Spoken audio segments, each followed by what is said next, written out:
भगवान विष्णु के छठे अवतार, 7 चिरंजीवियों में से एक भगवान परशुराम जी इतने क्रोध में थे कि उन्होंने क्षत्रियों का 21 बार विनाश कर, और क्षत्रियों का विनाश करने का कारण जो था वो उनके पिता से जुड़ी हुई सहस्त्रबाहु नाम का राजा, जो बहुत ही बलशाली था, जिसकी 1000 भुजाएं थी, उसके 10,000 पुत्र थे। उसने आकाश से पाताल तक सब जीत लिया, राज करने लगा। तो जंगल से निकल रहा था तो उसने देखा कि भगवान परशुराम जी के पिताजी महर्षि जमदग्नि जी हुए हैं, और जब उन्होंने देखा कि राजा आ रहे हैं तो राजा की खातिरदारी के लिए आगे बढ़ते हैं। और जब राजा आते हैं तो उनके यहाँ ना कोई नौकर ना कोई चाकर कोई है नहीं, लेकिन उनकी खातिरदारी में राजसी भोग परोसे गए। ये देख करके सहस्त्रबाहु ने पूछा, हे ऋषि, ये इतना सब सारी व्यवस्था कहाँ से? तो महर्षि जी ने कहा कि ये सब सिर्फ एक गाय की वजह से है, उन्हीं से प्राप्त होता है, जिनका नाम कामधेनु। जो भी मन में इच्छा होती है वो ते कहो और वो प्रकट हो जाता है। उसने कहा कि ऐसी गाय तो हमारे पास होनी चाहिए। जब ये बात आई मेरे पास होनी चाहिए तो महर्षि ने इनकार कर दिया कि नहीं राजन, ये तपस्या से प्राप्त की हुई, इसे मैं आपको नहीं दे सकता। सहस्त्रबाहु ने कहा, मुझे ना सुनने की आदत नहीं है,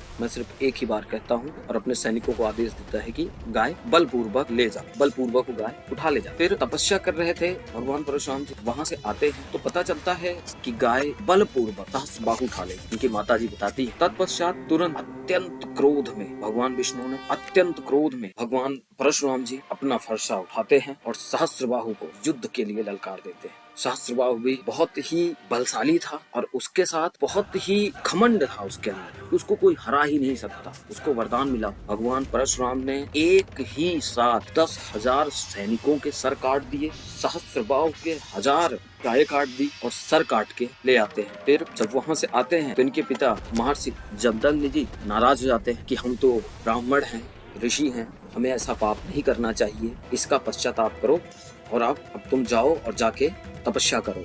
फिर महेंद्रगिरी पर्वत पे भगवान परशुराम जी चले जाते हैं तपस्या करने, पश्चाताप के लिए, क्योंकि पिताजी का आदेश था तो आदेश के चले जा। कुछ वक्त बीत जाता है तो सहस्त्रबाहु के जो 10,000 पुत्र थे उनके अंदर बदले की भावना भरी हुई थी।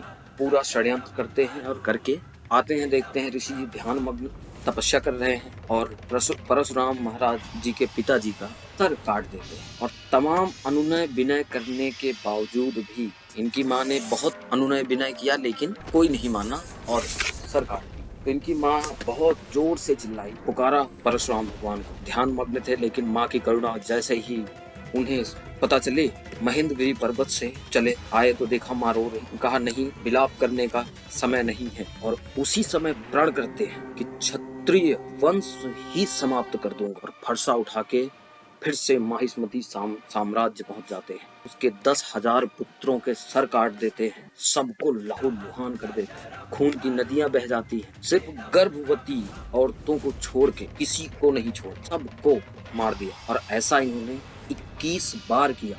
भगवान परशुराम जी आज भी कलयुग में जीवित हैं, चिरंजीवी हैं, उनका अंत कभी नहीं हो सकता, और वो कल की अवतार का इंतजार कर रहे हैं तपस्या में। ये कहानी आपको कैसी लगी कमेंट में जरूर बताएं।